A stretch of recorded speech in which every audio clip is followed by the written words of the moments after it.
Hello बच्चों, let's read the given question. The question says a closed loop is placed in a time varying magnetic field. Electrical power is dissipated due to the current induced in the coil.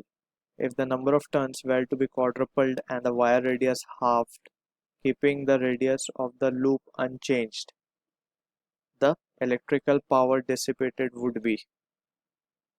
So option A हमें given will become half, option B given है will remain the same, option C हमें given है doubled, option D हमें given है it will become quadrupled. So power dissipation की बात हो रही है यहाँ पे. So first of all we need to figure out कि यहाँ पे जो key concept हम use करेंगे that will be of firstly हमें power dissipation के बारे में पता करना होगा कि what will be the power dissipated. So power dissipated in electrical circuit is given by P equals to V dot I. Alright, so this will be the first point we will be using. और second point जो हम use करेंगे यहाँ पे वो करेंगे कि जो हमसे कहा गया है in the question it has been given that number of turns जो है वो क्वाड्रपल किए गए हैं और रेडियस ऑफ वायर उसको हमने क्या कर दिया है, उसको हमने हाफ कर दिया है. ऑलराइट, और लूप जो है वो टाइम वेरिंग मैग्नेटिक फील्ड में रखा गया है.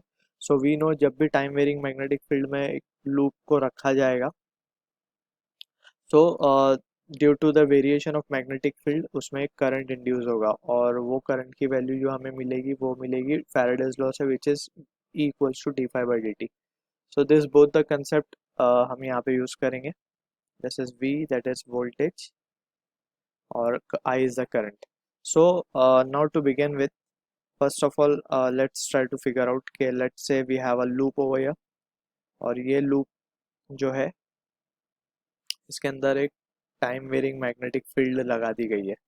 ऑलराइट, और टाइम वेरिंग मैग्नेटिक फील्ड है इसीलिए इस लूप के अंदर जो इंड्यूस ईएमएफ पैदा होगा और we can say induced current will be flowing in this circuit और इन दिस लूप.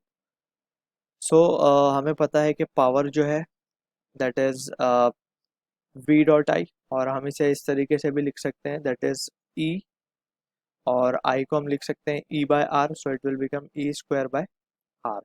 सो यहाँ पे हमने उसे ईएमएफ के टर्म्स में लिख लिया है P equals to E square by R और to be precise that is E square by R. Now हमें पता है कि जो E होता है that is induced EMF. So it is given by D phi by D T. Phi is what, phi जो है हमारा वो है flux that is magnetic flux और मैग्नेटिक फ्लक्स की जो वैल्यू होती है वो होती है एन ए बी. ऑलराइट, और यहाँ पे A और B जो है A is nothing but area of loop, B is the magnetic field which is varying over here और N जो है वो है number of turns. ऑलराइट, सो यहाँ पे if we substitute this value so E की वैल्यू जो हमारे पास आएगी वो होगी N A B divided by dt. अब हमसे क्वेश्चन में एक चीज गिवन है कि लूप का जो रेडियस है that is not been changing. So यहाँ पे A that is area of loop और N.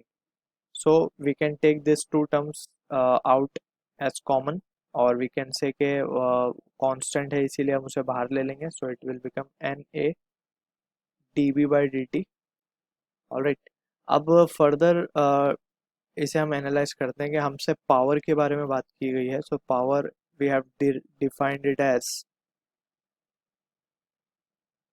पावर जो था हमारा वो था E square by R.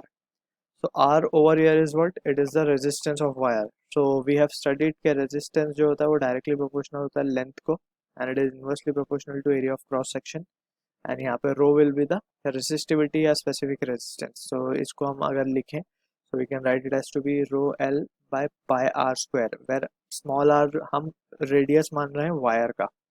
Alright, so अब फर्दर इसको सिंप्लीफाई करने की जगह हम क्या करेंगे, इस वैल्यू को पावर के इक्वेशन में सब्स्टिट्यूट करेंगे. देयरफॉर पावर इक्वेशन क्या बन जाएगा हमारा, ई स्क्वायर जो हमें मिला है that is N square A square D B by D T square divided by R जो हमें मिला है rho L upon pi R square. इसे हम इक्वेशन नंबर 1 कह देते हैं. So this is the first case कि जब proper that is number of turns were single only और रेडियस को हमने सेम रखा है मतलब हाफ नहीं किया. So this was the first case. Now in the second case we can से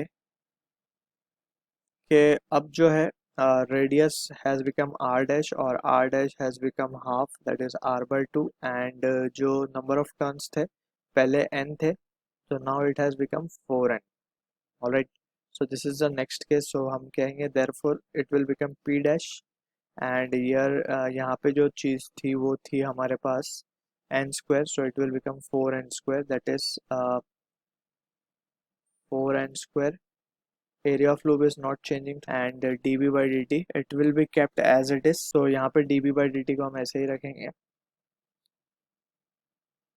डिवाइडेड बाय रो L जो है, अब यहाँ पे हम केयरफुली एनालाइज कर रहे हैं. सो हमसे कहा गया है कि नंबर ऑफ टर्न्स को हमने 4 गुना कर दिया है.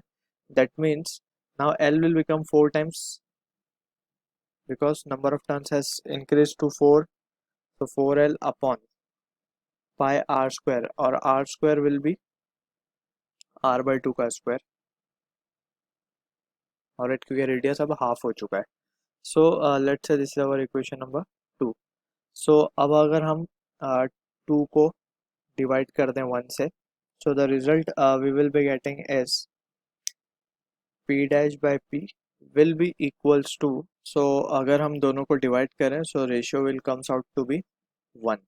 alright, यहाँ पे we can clearly see के 16 and 16 from numerator denominator second case में कैंसिल हो जाएगा और सेम टर्म बचेगा जो कि हमें इक्वेशन 1 में मिला था. therefore we can say p dash will be equals to p.